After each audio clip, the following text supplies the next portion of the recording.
2024년은 특별한 해로 알려진 윤년입니다. 윤년은 4년마다 한 번씩 돌아오는데 매년 2월 29일이 추가됩니다. 윤년은 태양이 한 바퀴 도는데 걸리는 시간과 실제 날짜와의 차이를 보정하기 위해 4년마다 2월 29일이 추가되는 것이지요. 2024년은 윤년이 있는 해이기에 기륭이 없는, 손 없는 날에 대한 관심이 더욱 많은 듯합니다. 예부터 손 없는 날이란 악귀가 없는 날이란 뜻으로 귀신이나 악귀가 돌아다니지 않아 인간에게 해를 끼치지 않는 기란 날을 의미합니다. 따라서 손 없는 날은 이사 또는 혼례, 개업하는 날로 잡는 주요 행사의 날짜를 정하는 기준이 되고 있습니다. 오늘은 2024년 이사, 결혼 등에 좋은 손 없는 날 길일이 언제인지 알아보고자 합니다. 또한 손 없는 날을 찾는 방법과 손 없는 날을 잡지 못했을 때는 어떻게 해야 하는가에 대해 말씀드리겠습니다. 먼저 손 없는 날의 유래를 말씀드릴게요. 손 없는 날에서 손은 덜 손자를 쓰며 날짜에 따라 동서남북 내 방위로 이리저리 옮겨 다니면서 사람의 활동을 방해하거나 사람에게 해코지를 하는 악귀 또는 악신을 말하는 손님을 줄임말입니다. 즉, 손 없는 날이란 손님이라는 악귀가 없는 날이란 뜻으로 귀신이나 악귀가 돌아다니지 않아 사람에게 해를 끼치지 않는 기란 날을 의미하는 것입니다. 덜 손은 손수와 인원 또는 수요를 나타내는 원이 합해져 만들어진 형성 문자입니다. 따라서 덜다, 줄이다, 감소하다, 잃다, 손해를 보다와 같은 뜻을 가지고 있습니다. 한자 뜻 그대로 푼다면 손해가 없는 날, 잃는 것이 없는 날 정도로 해석할 수도 있겠습니다. 그래서 이런 날에는 무슨 일을 해도 해를 입지 않는다고 해서 이사, 집수리, 혼례, 개업일 등 중요 행사를 치르는 날로 여겨왔습니다. 위에서 손이 손님의 줄임말이라 하여 고객을 뜻하는 손님의 손과 같은 단어라고 생각하는 경우가 있겠으나 완전히 다른 뜻을 가진 단어입니다. 손님의 손은 아주 오래전부터 사용해오던 순우리말로 다른 곳에서 찾아온 사람이란 뜻을 가지고 있습니다.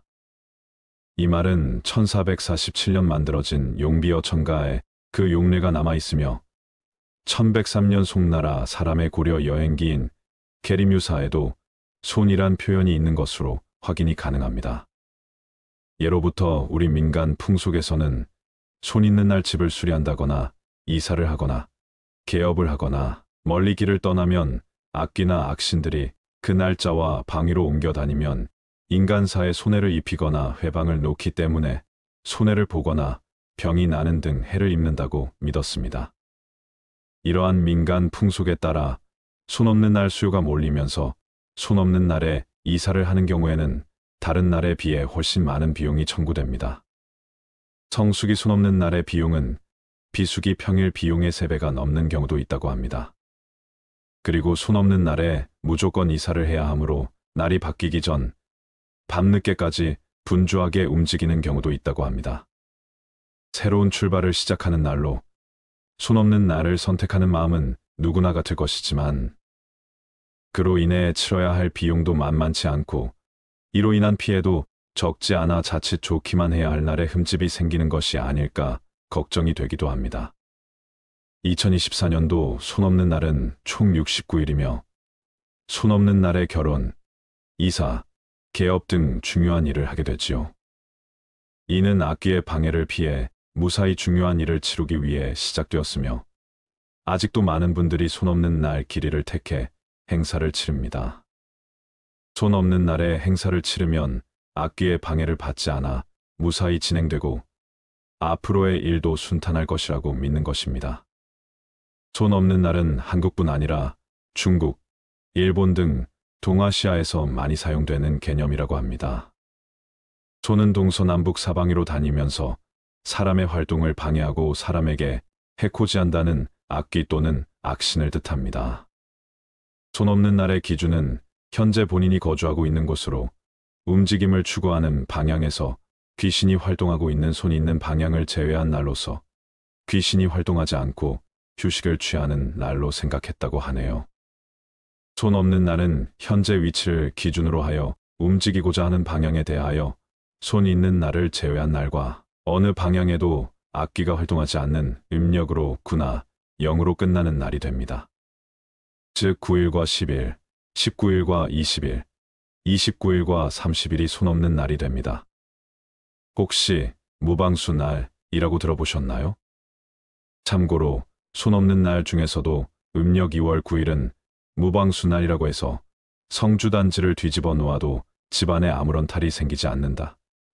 시신을 거꾸로 세워도 탈이 없다라고 할 정도로 좋은 날이라고 해서 어떤 일을 해도 해가 없는 날로 여겨졌습니다. 신학기 이사 날짜가 가장 많이 몰리는 날이 바로 이 날이 되겠습니다. 무방수 날은 어떤 일을 해도 해가 없는 날입니다. 그래서 예전에는 이날에 변소를 옮기거나 집을 고치고 이장과 같이 그동안 함부로 못했던 일들도 처리했다고 합니다. 그리고 특히 이날 담근 장맛이 좋다고 하여 즐겨 담갔다고 합니다. 거기다 이날은 땅에서 물이 올라오고 지기가 올라 만물이 소생하는 날로 여겨 나무를 심기도 하였다고 합니다. 손 없는 날을 찾는 방법을 알려드릴게요. 손 없는 날을 찾는 분들이 여전히 많습니다. 그만큼 많은 분들이 태길에 신경을 쓴다는 뜻이겠지요. 손 없는 날을 찾는 것은 규칙을 모르면 막막하지만 방법만 알면 의외로 금방 익힐 수 있습니다. 날짜에 따라 해당 방향의 악귀나 악신이 활동하므로 그날을 피해 행사를 정하면 되는데 손 없는 날에는 손이 하늘에 올라가 있어서 어떤 방위에도 손이 없으므로 손 없는 날이라고 하는 것입니다. 반대로 손 있는 날은 악귀들이 그 날짜와 방향을 바꿔 옮겨 다니며 인간사에 손해를 입히거나 회방을 놓는다고 믿어 이 날에 주요 행사를 치르거나 이동을 꺼리곤 했답니다.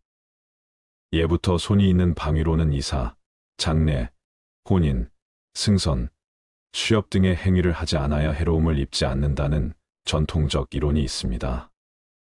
손 있는 날은 음력으로 초하루, 초이틀 즉 끝수가 2일인 날에는 동쪽, 초사흘, 초나흘 즉 끝수가 3, 4일인 날에는 남쪽, 초닷새, 초여새 즉 끝수가 56일인 날에는 서쪽, 초일의 초여들의 즉 끝수가 7, 8일인 날에는 북쪽에서 귀신이나 악귀가 활동하는 날로 여겼습니다. 그래서 이 날을 피하여 태기를 정하는 데 활용하고 있습니다. 쉽게 말해서 음력으로 끝수가 1 또는 2인 날은 동쪽, 3 또는 4인 날은 남쪽, 5 또는 6인 날은 서쪽, 7 또는 8인 날은 북쪽에 손 있는 날입니다. 이사하는 방향이 정확한 사방위 방향이 아니라면 해당 방향에 손 있는 날을 피해가는 것이 좋습니다. 다음은 2024년 주말 중에서 손 없는 날을 알려드릴게요. 주말이니 결혼식 하기에 좋은 날이 되겠네요. 1월 20일, 2월 18일, 3월 9일, 4월 7일, 4월 27일, 5월 26일, 6월 15일, 7월 14일, 8월 3일, 9월 1일, 9월 21일, 9월 22일, 10월 12일, 11월 9일, 11월 10일, 11월 30일, 12월 29일입니다. 다음은 2024년 평일 중에서 손 없는 날을 알려드릴게요. 먼저 1월부터 5월까지 평일 중에서 손 없는 날 평일입니다. 1월의 평일은 1월 1일 월요일, 1월 10일 수요일, 1월 19일 금요일, 1월 29일 월요일, 1월 30일 화요일이 있습니다. 2월에는 2월 8일 목요일, 2월 9일 금요일, 2월 19일 월요일, 2월 28일 수요일, 마지막으로 4년마다 돌아오는 2월 29일이 있네요. 2월 29일은 목요일이 되겠습니다. 3월은 3월 18일 월요일, 3월 19일 화요일, 3월 28일 목요일, 3월 29일 금요일이 손 없는 날입니다. 4월은 4월 8일 월요일, 4월 17일 수요일, 4월 18일 목요일이 있습니다. 5월에 손 없는 날은 5월 7일 화요일, 5월 16일 목요일, 5월 17일 금요일, 5월 27일 월요일이 되겠습니다. 이어서 6월부터 12월까지의 평일 중에서 손 없는 날을 말씀드리겠습니다. 6월은 6월 5일 수요일, 6월 14일 금요일, 6월 24일 월요일, 6월 25일 화요일이 있습니다. 7월의 손 없는 날은 7월 4일 목요일, 7월 5일 금요일, 7월 15일 월요일, 7월 24일 수요일, 7월 25일 목요일입니다. 8월은 8월 12일 월요일, 8월 13일 화요일, 8월 22일 목요일, 8월 23일 금요일입니다. 9월은 9월 2일 월요일, 9월 11일 수요일, 9월 12일 목요일입니다. 10월 1일 화요일, 10월 2일 수요일, 10월 11일 금요일, 10월 21일 월요일, 10월 22일 화요일, 10월 31일 목요일이 10월의 손 없는 날이 되겠습니다. 11월은 11월 20일 수요일, 11월 29일 금요일 이틀이 손 없는 날입니다. 마지막으로 12월에는 12월 9일 월요일, 12월 10일 화요일, 12월 19일 목요일, 12월 20일 금요일, 12월 30일 월요일이 손 없는 날입니다.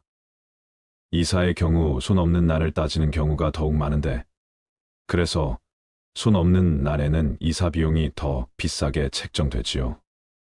이사 들어갈 때 밥솥을 먼저 들고 가야 한다고 하는 말 들어보셨지요? 그런 말이 왜 생겼는지 말씀드릴게요. 첫 번째는 밥솥이 부의 상징으로 여겨지기 때문입니다. 밥은 우리나라의 주식이며 밥솥은 밥을 지어내는 도구입니다. 따라서 밥솥은 풍요와 안녕을 상징하는 것으로 여겨졌습니다. 두 번째는 밥솥이 조왕신에게 바치는 제물로 여겨지기 때문입니다. 조왕신은 부엌을 관장하는 신으로 밥을 지어내는 여신을 의미합니다. 따라서 밥솥을 먼저 들여놓는 것은 조왕신에게 예의를 표하고 새 집에서 풍요롭게 살기를 바라는 의미로 해석할 수 있습니다. 이러한 의미로 이사 들어갈 때 밥솥을 먼저 들여놓는 것이 일반적입니다. 또한 밥솥에 쌀을 넣고 들어가는 것도 좋은 풍습으로 여겨집니다. 밥솥에 쌀을 넣는 것은 밥 걱정 없이 살기를 바라는 의미로 해석할 수 있습니다. 손 있는 날에 이사할 경우 밥솥을 먼저 들고 가면 무탈합니다. 혹여라도 손 없는 날에 이사를 못하게 되면 어떻게 해야 할까요? 만약 원하는 나에 이사를 하지 못하는 경우 다음 몇 가지 방법을 통해 손 없는 날과 동일한 효과를 낼 수 있답니다. 새집 들어가기 전 액땜 방법 3가지 알려드릴게요. 첫째, 이사하는 날에는 밥솥을 제일 먼저 들여보내세요. 밥쌀은 예로부터 풍요로움과 복을 상징했기 때문에 밥솥에 쌀을 가득히 담아서 이사할 집에 미리 가져다 놓으면 큰 복이 들어온다고 합니다. 다른 가구를 먼저 들이기 전에 쌀이 담겨있는 밥솥이 먼저 들어가면 되고 부엌이나 거실 중앙에 놓으시면 됩니다. 가져다 놓는 시기는 본 이사날 전에 손이 없는 날이 가장 좋습니다. 둘째, 이사 전에 이불, 요강 들여놓기입니다. 예로부터 요강과 이불이 가장 중요한 살림살이로 여겨졌는데요. 핵심 살림살이를 모두 함께 들여다 놓으면 그날 이사를 한 것으로 칠 수 있어요. 진짜로 이사하는 날에는 그냥 단지 물건을 옮기는 날로 생각할 수 있는 거죠. 손 없는 날에 짧게라도 시간을 내실 수 있고 이사하는 도착지가 비어져 있는 곳이라면 가능할 방법일 것 같습니다. 셋째, 팥을 방 모서리에 뿌려두고 소금은 현관문에서 두고 들어가세요. 붉은 팥과 소금은 예로부터 악귀를 쫓는 것인데요. 그래서 동짓날에 팥죽을 먹기도 하잖아요. 그래서 팥은 각 방의 모서리 혹은 거실, 모서리에 조금씩 나눠서 뿌려두고 소금은 가가지 혹은 큰 그릇에 담아 현관에 놔두고 넘어서 들어오시면 되어요. 무엇보다 중요한 건 마음가짐인 것 같습니다. 손 없는 나 이사를 하지 못했다고 해서 괜히 찜찜한 기분을 갖고 들어가게 되면 아무 일도 아님에도 일이 꼬일 수 있고 부정적인 쪽으로 생각이 들 수 있으므로 무엇보다 긍정적이고 희망적인 마음으로 새 집에서 새로운 시작을 하는 것이 가장 중요하겠습니다. 이상으로 이사와 관련된 액땜 방법들이었습니다. 이사와 관련된 속설에 따르면 새 집의 마당과 현관에 소금을 뿌리면 나쁜 기운이 들어오는 것을 막을 수 있다고 합니다. 손 없는 날과 관련된 또 다른 풍습은 빗자루와 쓰레받기를 새 집으로 가져오면 나쁜 기운이 모일 수 있다고 합니다. 이런 이유 때문에 오래된 집에 있는 빗자루와 쓰레받기를 뒤에 놔두고 오라는 말을 합니다. 빗자루와 쓰레받기는 쓰레기 봉투에 담아 새 집에 가져가지 않는 것이 좋습니다. 오래된 집에 긍정적인 에너지가 있었다면 모든 문을 열면 그 에너지가 새 집으로 이어질 수 있다고 믿는 사람들이 많습니다. 인생의 후반전이 되어갈수록 혼자서도 행복할 방법을 잘 찾아야 하는데요. 외로움은 모든 사람에게 피할 수 없는 필연적인 것이고 이는 노후에도 마찬가지입니다. 쇼펜하우어는 인간관계에 대한 날카로운 통찰로 유명한 철학자인데요. 쇼펜하우어는 고독의 중요성을 강조하였습니다. 사람은 혼자가 되어야만 진정한 자기 자신을 발견할 수 있고 사교라는 것은 외로움을 피하기 위해 찾는 것일 뿐 진정한 강인한 사람이 되려면 혼자가 될 줄 알아야 한다고 말이죠. 서로 가까워질수록 가시처럼 상처를 입히는 게 인간관계라고 한 것이죠. 노후에는 이러한 이야기가 정말 귀담아 들을 점이 많은 듯합니다. 타인에게 기대고 의존하는 것은 결국 비참함만 낳을 뿐이죠. 쇼펜하우어가 말해주는 의존하지 않고 홀로 서는 법에 대해 함께 들어보실까요? 쇼펜하우어의 명언들은 때로는 너무 매몰차다고 느껴질 수도 있지만 사람에게서 상처받고 사람으로부터 배신과 실망을 겪다 보면 그의 명언들이 때로는 공감과 위로가 되기도 합니다. 나이 들수록 이러한 지혜들은 풍요로운 인생 후반전을 위해서 필수적입니다. 지혜로운 삶을 원한다면 꼭 들어보아야 할 인생 조언과 명언들을 편안한 마음으로 들어주세요. 평균 수명이 100세가 되어가는 시대이지만 이제는 더 이상 풍요로운 인생을 살 수 없는 세상이 되었다. 친구도 하나둘 멀어지고 자식들과 함께 있어도 내 외로움을 채워주긴 어렵다. 슬프게도 요즘 길거리 무료급식소에는 노인들의 끝없는 행렬이 이어진다고 한다. 그만큼 사정이 어려운 사람들이 많아진 것이다.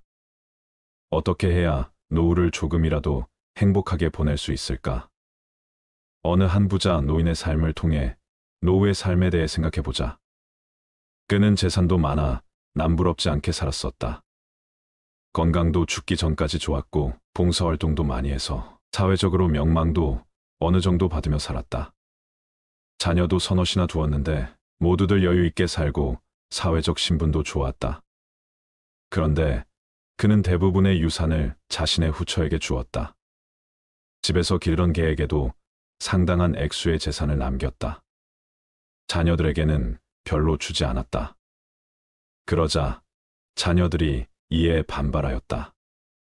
다른 사람들도 어떻게 그럴 수가 있느냐며 그렇게 유언한 노인을 비난하였다. 늙은이가 망령이 들었지. 후처한테 쏙 빠졌던 거야. 젊은 마누라 마술에 걸려든 거지.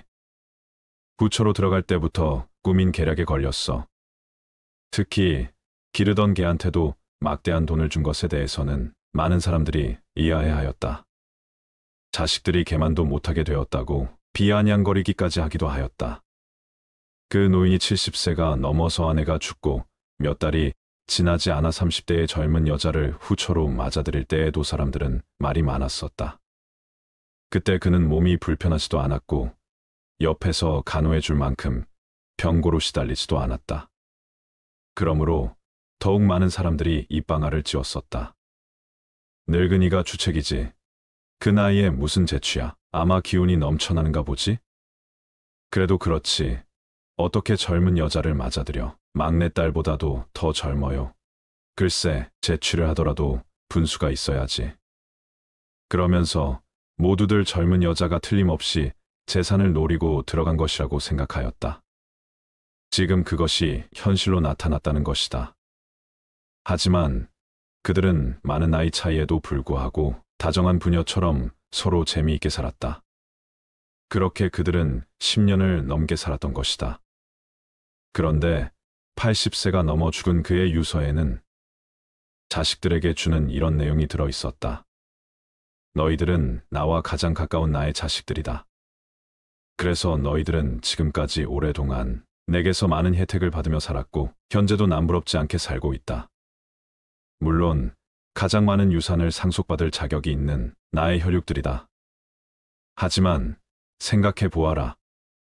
내가 괴로울 때 누가 진실로 위로해주고, 내가 아플 때 누가 지켜보며 함께 아파했었는가?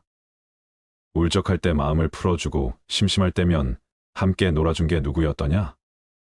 너희들은 아느냐? 예쁜 꽃 한 송이가 얼마나 즐겁게 하는가를.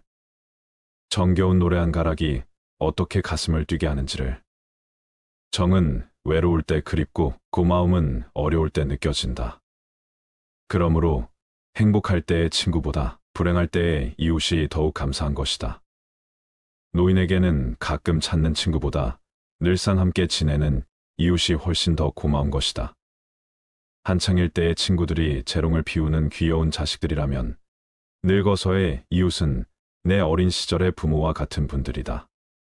그러므로 내게 있어서 너희들은 친구라 할 수 있고, 너희들의 젊은 계모와 검둥이는 내게는 부모와 같은 존재들이라 할 수 있다. 내가 왜 친자식인 너희들에게 보다 나의 젊은 아내와 우리 개에게 대부분의 유산을 물려주었는지를 이제 이해할 수 있을 것이다. 그러면서 그 노인은 이런 말을 덧붙였다. 젊은 아내가 못된 계모로 살아도 내게는 가장 소중하고 고마운 분이다. 설령 유산을 노리고 들어왔다 하더라도 그가 내게 잘하는 이상 내게는 그것이 별로 문제가 되지 않는다. 다만 그들이 내 인생에 가장 괴롭고 힘없고 외로운 마지막 시기를 그래도 살맛이 나게 하고 위안을 받으며 살 수 있게 해주었다는 사실을 기억하기 바란다. 힘없이 외로이 사는 노인에게는 어떻게 해주는 것이 가장 필요하며 어떤 사람이 진실로 소중한 사람인가를 깊게 생각하길 바란다. 마음이 먹먹해지는 노인의 인생 이야기입니다. 늙어가는 것을 피할 수 있는 사람은 없는 것이기에 우리 스스로 행복한 노후를 준비해야 한다. 아무리 노후 준비를 열심히 한다고 해도 그 마지막엔 아쉬움과 후회가 남을 것 같다. 여러분은 어떤 후회를 할 것 같습니까? 많은 사람들이 죽음 앞에서 이런 후회를 한다고 한다. 첫 번째, 남들의 시선 때문에 진정한 나 자신으로 살지 못한 것. 가장 흔한 후회 중 하나는 다른 사람들의 시선 때문에 나 자신의 꿈을 이루지 못한 것이라고 한다. 많은 사람들은 사회적인 시선, 가족의 압박 문화에 순응하며 자신의 열망을 희생하는 경향이 있다. 자신의 꿈을 위해 두려움 없이 행동하지 못한 것과 아쉬움이 크게 남는다고 한다. 두 번째, 너무 일만 하면서 산 것 바쁜 일상 속에서 사람들은 종종 인간관계 소홀해지게 된다. 그 과정에서 가족과의 관계도 멀어지곤 하는데 죽음을 앞두고 있을 때 가족과의 의미 있는 시간을 보내지 못한 것에 후회하는 사람이 많다고 한다. 그리고 갈등이 생겼을 때 갈등 해결을 위한 노력을 게을리하거나 진심을 표현하지 못한 사람들도 뒤늦게서야 후회하는 일이 많다고 한다. 세 번째, 실패를 두려워한 것 실패하거나 성공에 대한 불확실성으로 인해 사람들은 자신을 억누르고 위험을 감수하지 않는 경우가 많다. 죽음을 마주한 사람들은 일생 동안 너무 안전하기만 한 선택을 하고 성장과 모험을 피한 것에 후회한다고 한다. 죽음에 가까워질수록 자신이 감당하지 못한 도전과 새로운 기회를 놓친 사실을 깨닫게 된다고 하니 우리는 살면서 조금 더 용기를 내도 될 것 같다. 네 번째, 더 행복하게 살지 못한 것. 사람은 모두 행복하게 살고 싶어 한다. 행복은 삶의 중요한 요소이기 때문이다. 하지만 사람들은 종종 외부적인 것에 집착하게 되면서 진정한 행복을 소홀히 하곤 한다. 진정한 행복은 내면의 만족을 주는 것임을 죽기 전에 깨닫는 사람이 많다고 한다. 이러한 후회는 우리에게 자신의 행복을 추구하고 내적인 욕망을 충족시키는 삶을 살라는 교훈을 준다. 다섯 번째, 친구들과 멀어진 것. 인생을 살면서 친구들과의 연락이 점점 뜸해지고 어느새 멀어지고 남과 같이 느껴지게 되는 일들이 많다. 많은 사람들은 죽음을 앞두고 있을 때 사랑하는 친구들과 멀어진 사실을 후회한다. 어렸을 적 아무것도 없어도 웃을 수 있고 행복했던 시절을 떠올리며 친구에게 연락 한 통 해보는 것은 어떨까? 진정한 우정은 몇 년 만에 연락해도 어제처럼 반가운 관계가 아닐까 생각하게 된다. 위에 얘기했던 먹먹한 삶을 살았던 부자의 유언을 준비했습니다. 다들 바쁜 하루를 보내고 있다는 것을 압니다. 하지만 아무리 바빠도 밥은 꼭 챙겨 드세요. 여기까지 와보니 알겠습니다. 비싼 돈으로 산 핸드폰 70%의 성능은 사용하지도 않았고 내 값비싼 차의 70%의 성능은 필요 없는 것이었고 호화로운 우리 집도 70%의 공간은 비어있는 것이나 마찬가지였으며 옷과 일용품들 70% 또한 지극히 필요가 없는 것이었습니다. 살아보니 인생은 경기장과 같더군요. 전반전은 학력, 지위, 권력, 돈을 갖기 위해 애써 살아왔고 그런 것들이 높고 많으면 이기는 것인 줄 알았습니다. 하지만 후반전은 달랐습니다. 전반전의 승리를 위해 청춘을 바쳤던 하나밖에 없는 혈압, 당뇨, 혈당 요산을 낮추기에 후반전은 급급했답니다. 전반전은 나보다 높은 감독의 명령을 따라야 했고 후반전은 나의 명주를 잡고 있는 의사의 명령을 따라야 했습니다. 이제야 알겠더군요. 전반전에서 높이 쌓았던 모든 것들이 잘못하면 후반전에서 누릴 수가 없다는 걸 말입니다. 하물며 경기도 중간에 쉬는 시간이 있거늘 나도 쉬어가며 갔어야 했던 것을 전반전에서 앞만 보고 정신없이 살았던 날들, 이제는 씁쓸한 추억으로 남았습니다. 나의 편지를 읽는 아직은 건강한 여러분들에게 딱히 아픈 곳이 없어도 잠자는 거 아까워하지 말고 음료수만 좋아하지 말고 물 많이 마시고 괴로운 일이 있어도 울을 털어버리세요. 양보하고 베푸는 삶도 나쁘지 않으니 그리 한번 살아보시구려.